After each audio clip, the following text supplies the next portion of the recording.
నమస్కారం. మహిళా ఆరోగ్య దీపిక జీవనరేఖ కార్యక్రమానికి స్వాగతం. తల్లి కావాలనుకునే వాళ్లకు గర్భధారణ వార్త ఎంతో సంతోషాన్ని ఇస్తుంది. అదే సమయంలో కుటుంబ నియంత్రణ పాటించాలనుకునే వారికి, పిల్లల్ని కనటం వాయిదా వేయాలనుకునే వారికి అది చాలా నిరాశ కలిగించే విషయం. శారీరకంగా, మానసికంగా ఇబ్బందులు కలిగించవచ్చు. భారత్లో దాదాపు సగం గర్భధారణలు ఇలాంటివేనని 2015లో జరిపిన అధ్యయనం తేల్చింది. అయితే అలాంటి 1000 మందిలో 47 మంది మాత్రమే అబార్షన్ చేయించుకుంటున్నారని కూడా వెల్లడైంది. ప్రతి గర్భధారణ కోరుకున్నదై ఉండాలనేది ప్రపంచ ఆరోగ్య సంస్థ నినాదం. సురక్షితమైన సెక్స్ కోసం గర్భనిరోధక సాధనాల వాడకం పట్ల అవగాహన ఉండడం చాలా ముఖ్యం. యువతులు ఆరోగ్యం కాపాడుకోవడానికి, కోరుకున్నప్పుడు మాత్రమే గర్భం ధరించడానికి అందుబాటులో ఉన్న గర్భనిరోధక సాధనాలు, వాటి మంచి చెడ్డలు పరిచయం చేస్తూ ఈనాటి మహిళా ఆరోగ్య దీపిక జీవనరేఖ మీ ముందుకొచ్చింది.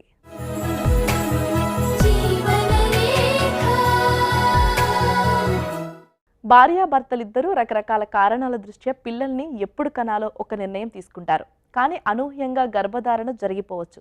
ఎన్ని జాగ్రత్తలు తీసుకున్నా ఎక్కడో పొరపాటు జరగవచ్చు. కొన్ని సందర్భాలలో నిర్లక్ష్యం కూడా కారణం కావచ్చు. సాధారణంగా పాలిచ్చే తల్లులు 6 నెలల పాటు గర్భం ధరించే అవకాశం దాదాపు శూన్యమని తెలుస్తుంది. గర్భధారణకు ముందు తీసుకోవాల్సిన జాగ్రత్తలన్నీ మిస్ అవడం కూడా అవాంఛనీయ గర్భం పట్ల ఆవేదనకు కారణమవుతోంది. అందుకే ఈ జాగ్రత్తల గురించి వివరంగా తెలుసుకుందాం.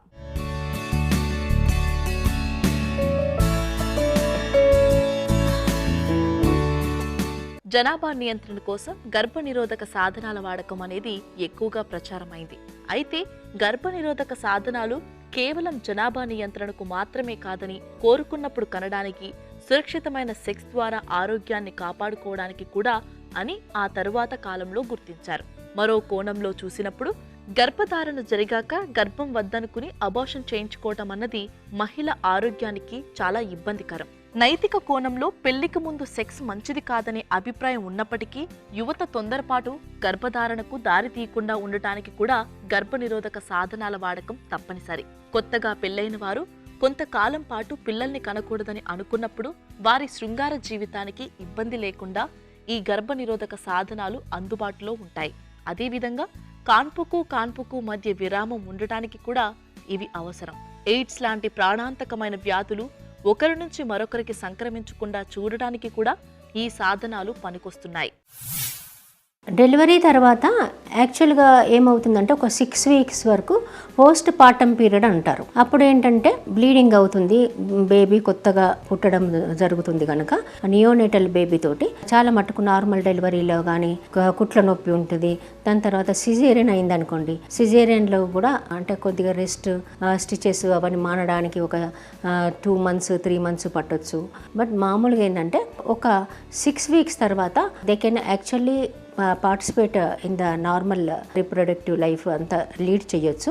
కాకుంటే కొన్ని ప్రికాషన్స్ తీసుకోవాలి. ప్రెగ్నెన్సీ ఒకసారి డెలివరీ కాగానే ప్రెగ్నెన్సీ వచ్చిన తర్వాత ఓవ్యులేషన్ అంటే ఎవ్రీ మంత్ ఎలాగైతే ఎగ్ రిలీజ్ అవుతుందో అది అంత రెగ్యులర్గా కాకపోవచ్చు. బట్ అయితే కూడా ప్రికాషన్స్ తీసుకోవడం చాలా మంచిది. దానికోసము చాలా మెథడ్స్ ఉన్నాయి. యాక్చువల్గా ఏంటంటే బేబీ మెయిన్ థింగ్ ఏంటంటే బేబీకి మిల్క్ ఇస్తుంటారు అనమాట. అంటే లాక్టేషన్ ఉమెన్కి ఏంటంటే ఎగ్ అనేది రెగ్యులర్గా రిలీజ్ కాకపోవచ్చు. బట్ ఇవన్నీ కూడా దృష్టిలో ఉంచుకొని ప్రికాషన్స్ మట్టుకు కంపల్సరీ ఎప్పుడైతే మళ్ళీ హస్బెండ్ వైఫ్ నార్మల్ ఉండదలుచుకుంటారో వాళ్ళు అప్పటి నుండి కంపల్సరీ ఏదో ఒక రకమైన కాంట్రాసెప్షన్ మెథడ్ స్టార్ట్ చేయాలన్నమాట. దీంట్లో చాలా వెరైటీస్ ఉంటాయి. అసలు అన్నిటికంటే బెస్ట్ ఏంటంటే మేల్ పార్ట్నర్ తను ఏంటంటే కాండోమ్స్ యూజ్ చేయడం చాలా మంచిది. ఎందుకంటే ఫిమేల్కు ఆల్రెడీ బేబీ తోటి తన హెల్త్ తోటి బిజీగా ఉంటుంది కనుక ట్యాబ్లెట్స్ ఏమైనా యూజ్ చేస్తే కూడా మిల్క్ తక్కువ అవకాశం ఉంది. ఓరల్ కాంట్రాసెప్టివ్స్ యూజ్ చేస్తే మిల్క్ తక్కువ అవకాశం ఉంది కనుక మేల్ పార్ట్నర్ కాండోమ్ యూజ్ చేసి చూడడం కానీ అలాంటివి చేస్తే బెస్ట్ అన్నమాట. ఎందుకంటే ఒకసారి డెలివరీ అయిన తర్వాత రెగ్యులర్ పీరియడ్స్ ఇదివరకు వచ్చినట్టు రాకపోవచ్చు. అంటే 1 మంత్కి ఒకసారి వచ్చినట్టు రాకపోవచ్చు. ఎందుకంటే బేబీకి మిల్క్ ఇవ్వడం మూలాన ఇర్రెగ్యులర్గా 2 మంత్స్కి ఒకసారి, 3 మంత్స్కి ఒకసారి, 6 మంత్స్ ఒకసారి కూడా రావచ్చు. సో ఎవ్రీ టైం మీరు భయపడాల్సిన పని కూడా ఉండదు. ఎందుకంటే 2 మంత్స్కి ఒకసారి పీరియడ్ వస్తే ప్రెగ్నెంట్ ఏమో అలా భయపడాల్సిన పని కూడా ఉండదు. ఇఫ్ మీరు కనుక రెగ్యులర్గా ఈ కాంట్రాసెప్టివ్ మెథడ్స్ ఫాలో చేస్తే మంచిది. గర్భనిరోధక విధానాలు, సాధనాలు చాలా ఉన్నాయి. అయితే ఎవరి ప్రాధాన్యం వారిది. ఆరోగ్య స్థితి కూడా దీన్ని నిర్దేశిస్తుంది. అందువలన అందరూ ఒకే విధమైన గర్భనిరోధక సాధనాన్ని ఉపయోగించాల్సిన అవసరం లేదు. అందుబాటు, వాడకంలో వెసులుబాటు ధర అనే అంశాలను బట్టి ఆ జంట తమకు నచ్చిన సాధనాన్ని ఎంచుకోవచ్చు. పురుషులకు, మహిళలకు వేరువేరుగా సాధనాలుండగా కండోమ్ ఒక్కటే పురుషులు ధరించే సాధనం. అత్యంత ప్రాచుర్యం పొందిన గర్భనిరోధక సాధనం ఇది. అనేక సందర్భాలలో కండోమ్ ఉపయోగించిన గర్భధారణ జరుగుతున్నట్టు చెబుతారు. ఎలాంటి సైడ్ ఎఫెక్ట్స్ లేని గర్భనిరోధక సాధనంగా కండోమ్కి ప్రత్యేక స్థానం ఉంది. గర్భధారణ నివారించడానికి వినియోగించే అతి సాధారణ సాధనమైన కండోమ్ వల్ల యువతీ యువకులు లైంగిక సంక్రమణ వ్యాధుల బారిన పడకుండా ఉండగలుగుతున్నారు. ఆ విధంగా HIV లాంటి ప్రాణాంతకమైన ఇన్ఫెక్షన్ నుంచి కూడా కాపాడగలుగుతున్న సాధనంగా కండోమ్ స్థానం ప్రత్యేకమైనదని చెప్పాలి. మొత్తంగా చూస్తే మిగిలిన అన్ని పద్ధతుల కన్నా కండోమ్ వాడకం శ్రేయస్కరమని డాక్టర్లు కూడా చెబుతారు. ఇంకొకటి ఏంటంటే ఫిమేల్ పార్ట్నర్ కూడా చేసుకోవచ్చు. సో డెలివరీ అయిన తర్వాత మళ్ళీ మీ గైనకాలజిస్ట్లు కానీ మీ ఆబ్స్టిషియన్ కానీ కలిసి హాస్పిటల్కి వెళ్ళి మీరు IUCD అంటే యూట్రస్లో లూప్లు పెట్టుకోవచ్చు అనమాట.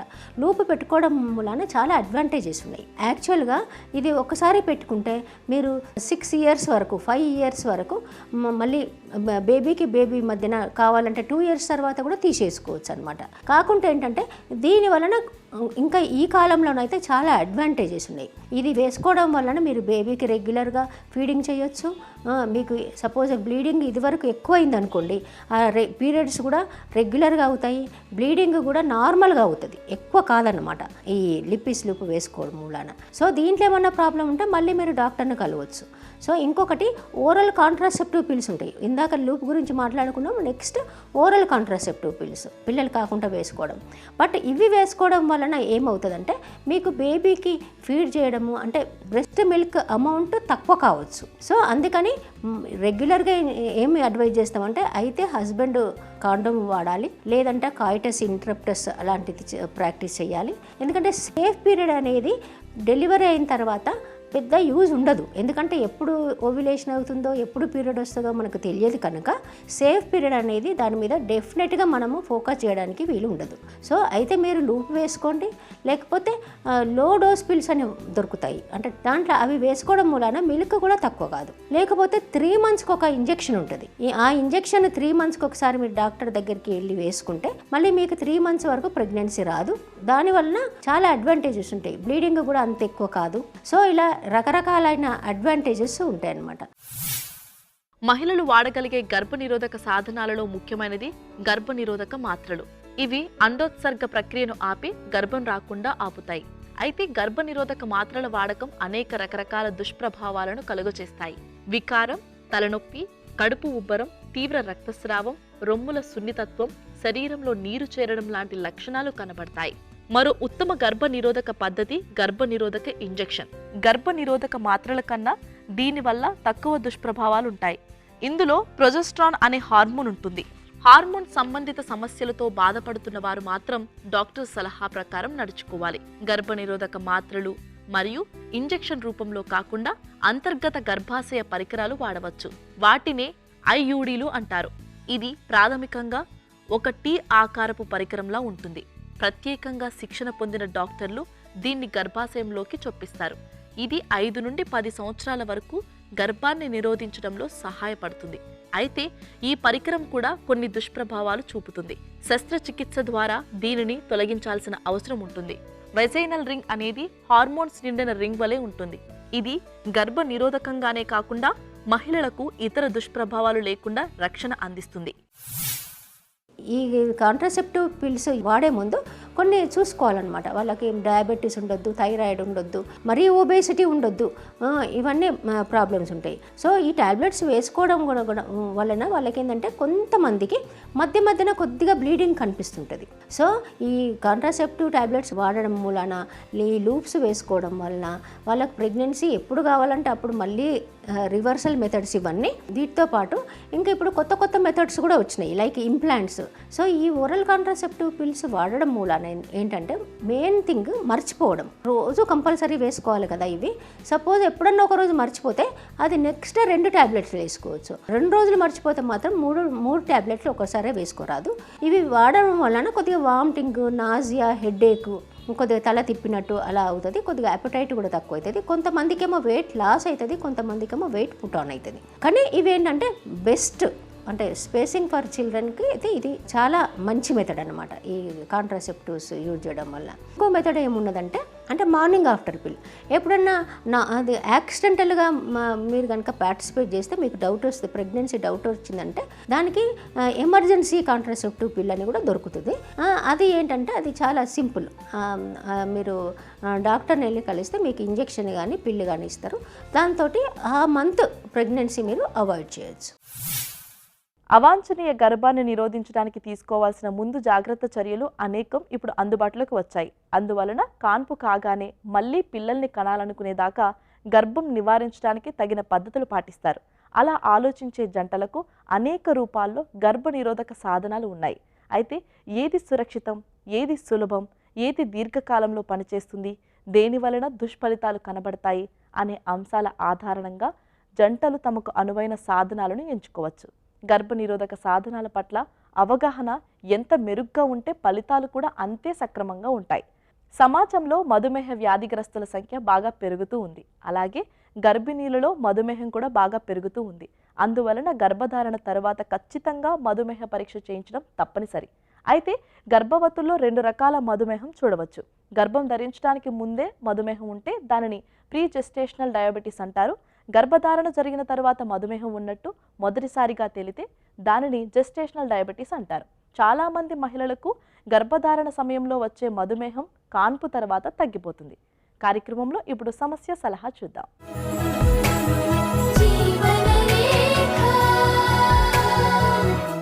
డాక్టర్ గారు, నైరుతి ఇలా అడుగుతున్నారు. నా వయసు 27 సంవత్సరాలు.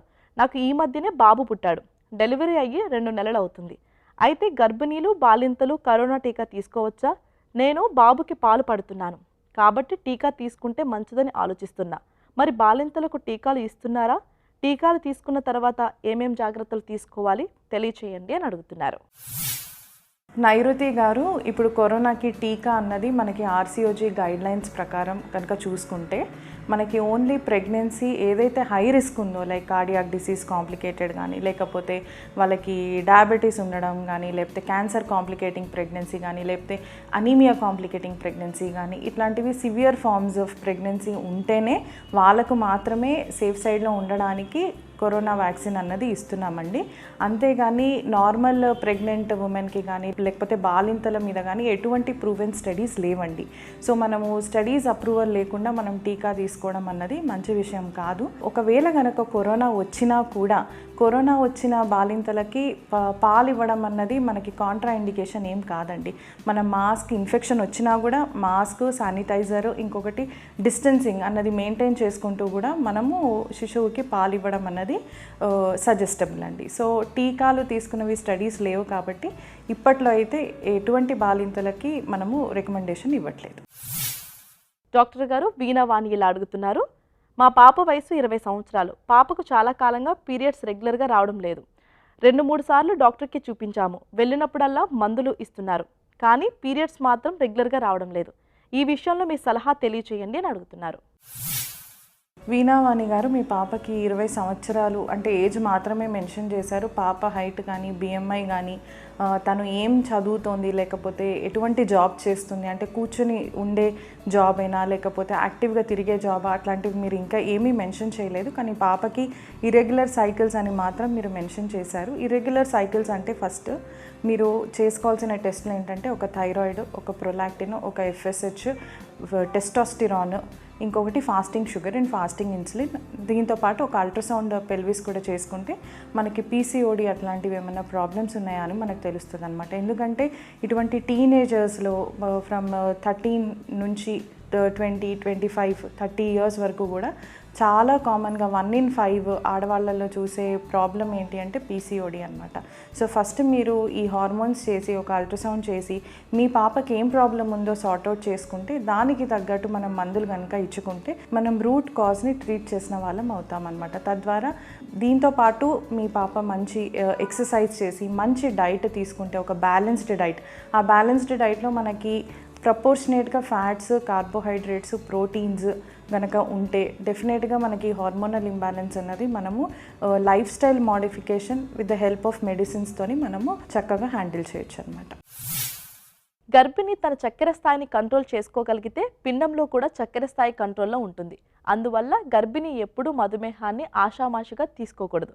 చక్కెర స్థాయి కంట్రోల్ చేసుకోవడానికి ఆహారంలో తగిన మార్పులు చేసుకోవడం, వ్యాయామం చేయడం తప్పనిసరి. వీటి వలన తగిన ఫలితం కనబడకపోతే ఇన్సులిన్ వాడటం తప్పదు. మధుమేహం ఉన్న గర్భిణీలకు మాత్రల కంటే ఇన్సులిన్ ఇవ్వడమే శ్రేయస్కరమని నిపుణులు సూచిస్తున్నారు. డాక్టర్ గారు, నా పేరు అనుపమ. నా వయసు 25 సంవత్సరాలు. ఇప్పుడు నేను 7వ నెల గర్భవతిని. ఈ మధ్య నాకు నడుము నొప్పి ఎక్కువగా వస్తుంది. నేను పెయిన్ కిల్లర్స్ ఏమైనా వాడవచ్చా? నడుము నొప్పి ఉపశమనానికి ఎలాంటి చిట్కాలు పాటించాలి? బరువు పెరగడం గర్భిణీ నడుము నొప్పికి కారణమా? సలహా ఇవ్వండి అని అడుగుతున్నారు. అనుపమ గారు, మీరు ఆల్రెడీ 7వ నెల గర్భవతి అంటున్నారు. ఏంటంటే ఈ 7వ నెల 5వ నెల దాటినప్పటి నుంచి మన పుట్ట భాగం అనేది ప్రెగ్నెంట్ లేడీస్లో పెరుగుతూ ఉంటుంది కాబట్టి ఆ పొజిషన్ అనేది మారిపోతూ ఉంటుంది. అంటే మనం నిల్చోవడంలో ప్రాపర్గా నిల్చకుండా లార్డోసిస్ అంటాం. అంటే పుట్ట భాగం కొంచెం ముందుకని, అప్పర్ పార్ట్ కొంచెం వెనక్కని నిల్చోవడం అనేది జరుగుతూ ఉంటుంది. ఈ పొజిషనల్ చేంజెస్ వల్ల చాలా వరకు ఈ లేడీస్లో, ప్రెగ్నెంట్ లేడీస్లో కామన్గా మనం బ్యాక్ పెయిన్ అనేది చూస్తుంటాము. సో ఈ పొజిషన్ అనేది చేంజెస్ అనేది కాకుండా మీరు కూర్చునే పద్ధతి కానీ, మీరు ఎక్కువసేపు కూర్చుంటున్నారు అలాంటి పద్ధతులు అవన్నీ కూడా ఒకసారి అబ్జర్వ్ చేస్తూ ఉండాలి. అంటే మీరు ఎక్కువసేపు కూర్చొని వర్క్ చేయడము, లేకపోతే ఎక్కువ సెడెంటరీ లైఫ్ ఉంటే కూడా ఈ బ్యాక్ పెయిన్ అనేది కామన్గా మనం అబ్జర్వ్ చేస్తూ ఉంటామండి. పెయిన్ కిల్లర్స్ అనేది ప్రెగ్నెన్సీలో చాలా వరకు అవాయిడ్ చేస్తే మంచిదండి. మీకు బ్యాక్ పెయిన్ ఉన్నప్పుడు లోకల్గా జెల్స్ అనేవి, పెయిన్ కిల్లర్ జెల్స్ అనేవి దొరుకుతుంటాయి. సో అవన్నీ మనకి బ్యాక్ పెయిన్కి జెల్ అప్లై చేసుకోవడము, హాట్ ప్యాక్స్ అప్లై చేసుకోవడము, హాట్ వాటర్ బాత్స్ అంటే వేడి నీళ్ళతో స్నానం చేయడము, సింపుల్ ఎక్సర్సైజెస్ అనేవి కూడా ఫిజియోథెరపిస్ట్ వాళ్ళని కన్సల్ట్ చేస్తే మీకు బేసిక్ అంటే ఈ బ్యాక్ పెయిన్ రాకుండా ఎలాంటి పొజిషన్లో కూర్చోవాలి, ఎలా మెయింటైన్ చేయాలి అనేవి కూడా వాళ్ళు సలహా ఇస్తారండి. సో పెయిన్ కిల్లర్స్ అనేవి ప్రెగ్నెన్సీలో టాబ్లెట్స్ వేసుకోకూడదండి. సో ఈ local gels, hot packs, hot baths వల్ల మీకు చాలా వరకు రిలీఫ్ అనేది ఉంటుంది. ఒక్కొక్కసారి విటమిన్ డి డెఫిషియన్సీస్ వల్ల కూడా ఈ బ్యాక్ పెయిన్స్ కామన్గా మనం ప్రెగ్నెన్సీలో చూస్తుంటాము. సో మీ డాక్టర్ గారిని సంప్రదించి విటమిన్ డి సప్లిమెంట్స్ అనేవి తీసుకుంటే కూడా చాలా వరకు హెల్ప్ఫుల్ ఉంటుందండి. డాక్టర్ గారు, కీర్తి ఇలా అడుగుతున్నారు. నా వయసు 30 సంవత్సరాలు. నాకు గర్భసంచిలో 10 mm సైజులో ఫైబ్రాయిడ్స్ ఉన్నాయని చెప్పారు. అవి తగ్గడానికి మందులు ఇచ్చారు. మందులు వాడిన తర్వాత ఫైబ్రాయిడ్స్ తగ్గలేదు. ఎందుకు ఇలా అయింది? ఈ సమస్యకు సర్జరీ ఏమైనా చేయించుకోవాలా? అసలు గర్భసంచిలో ఫైబ్రాయిడ్స్ ఎందుకు వస్తాయి? సలహా ఇవ్వండి అని అడుగుతున్నారు. కీర్తి గారు, మీ గర్భసంచిలో ఫైబ్రాయిడ్ 10 mm అంటే 1 centimeter సైజు ఫైబ్రాయిడ్ ఉందని చెప్తున్నారు. ఆల్రెడీ మందులు కూడా వాడానని చెప్తున్నారు. సో ఈ గర్భసంచిలో గడ్డలు కామన్గా జెనెటిక్ కాజెస్ కామన్గా మనం అబ్జర్వ్ చేస్తుంటామండి. అంటే దాంట్లో ఏంటంటే ఏసిమ్టమాటిక్ ఫైబ్రాయిడ్స్, సింటమాటిక్ ఫైబ్రాయిడ్స్. అంటే ఈ గడ్డలు ఉండడం వల్ల కొంతమందికి సిమ్టమ్స్ అంటే బ్లీడింగ్ ప్రాబ్లమ్స్, కడుపు నొప్పి రావడం, ఇన్ఫర్టిలిటీ ఇలాంటి సిమ్టమ్స్ అవి మనం చూస్తుంటాం. కొంతమందికి ఏంటంటే ఈ గడ్డ ఉన్నా కానీ ఏ సిమ్టమ్స్ వాళ్ళలో ఉండవు, నార్మల్ లైఫ్లో లీడ్ చేస్తుంటారు. అనుకోకుండా ఒక అల్ట్రాసౌండ్ స్కాన్ చేసినప్పుడు ఈ ఫైబ్రాయిడ్ గడ్డలు ఉన్నాయని తెలుస్తుంది. సో మీ కండిషన్లో చూసుకుంటే చాలా చిన్నది, అంటే 1 centimeter ఫైబ్రాయిడ్ మాత్రమే ఉంది. అది కూడా మీరు అంటే అది స్కాన్లో సబ్సీరోజల్ ఉందా, అంటే గర్భసంచి లోపల భాగంలో ఉందా, గర్భసంచి మజిల్ లేయర్లో ఉందా, లేకపోతే బయట భాగంలో ఉన్నది అనేది మెన్షన్ చేయలేదు. సో దీనివల్ల అంటే కామన్గా ఈ 1 centimeter ఫైబ్రాయిడ్ వల్ల ఎక్కువ ప్రాబ్లమ్స్ అనేవి ఏమీ ఉండకపోవచ్చండి. కానీ ఈ 1 centimeter ఫైబ్రాయిడ్ సబ్మ్యూకోజల్ అంటే గర్భసంచి లోపల భాగంలో ఆ ఎండోమెట్రియల్ క్యావిటీ లేయర్లో ఒకవేళ ఉన్నట్టయితే ఇది ప్రెగ్నెన్సీకి కొంచెం ఇన్ఫర్టిలిటీకి ప్రాబ్లమ్స్ క్రియేట్ చేసే ఛాన్సెస్ అనేవి ఉంటాయి. సో మీరు కరెక్ట్గా ఒక అల్ట్రాసౌండ్ స్కాన్ చేసుకొని ఆ పొజిషన్ ఆఫ్ ఫైబ్రాయిడ్స్ చూసుకొని దాని తగ్గ ట్రీట్మెంట్ తీసుకోవడం అనేది చాలా ఇంపార్టెంట్ అండి. ఒకవేళ అది సబ్సీరోజల్ ఫైబ్రాయిడ్ అంటే గర్భసంచి బయట భాగంలో ఉన్నప్పుడు దానికి 1 సెంటీమీటర్ ఫైబ్రాయిడ్కి ఇమీడియట్గా ట్రీట్మెంట్స్ తీసుకోవడం అనేది ఏమీ అవసరం లేదండి. రెగ్యులర్గా ఒక అల్ట్రాసౌండ్ స్కాన్ 3 మంత్స్కి ఒకసారో 6 మంత్స్కి ఒకసారో చూసుకుంటూ ఆ సైజ్ ఏమైనా ఇంక్రీజ్ అవుతుందా, మీకేమైనా సిమ్టమ్స్ వస్తున్నాయనేవి చూసుకుంటే సరిపోతుందండి. మధుమేహంతో ఉన్న గర్భిణీలు కడుపులోని శిశువు ఎదుగుదల సక్రమంగా ఉండేందుకు తాము తీసుకునే ఆహారంలో రోజుకు కనీసం 350 గ్రాముల కార్బోహైడ్రేట్లు ఉండేలా జాగ్రత్త తీసుకోవాలి. శిశువు పెరుగుదలకు అలాంటి ఆహారం బాగా పనికొస్తుంది. శిశువు పెరుగుదలకు తగిన ఆహారం తీసుకుంటేనే గర్భవతులు తమ బరువు పెరగకుండా జాగ్రత్త పడటం మరీ అవసరం. గర్భవతికి మధుమేహం ఉంటే చక్కెర స్థాయి నియంత్రణలో ఉంచుకుంటూ మిగతా సమస్యలకు చికిత్స తీసుకోవాలి. ఇది నేటి మహిళా ఆరోగ్య దీపిక జీవనరేఖ. మరో కార్యక్రమంలో మళ్ళీ కలుద్దాం. అంతవరకు సెలవు. నమస్తే. మీ ఆరోగ్య సమస్యలను, సందేహాలను మాకు పంపించవలసిన వాట్సాప్ నంబర్ 8790597766.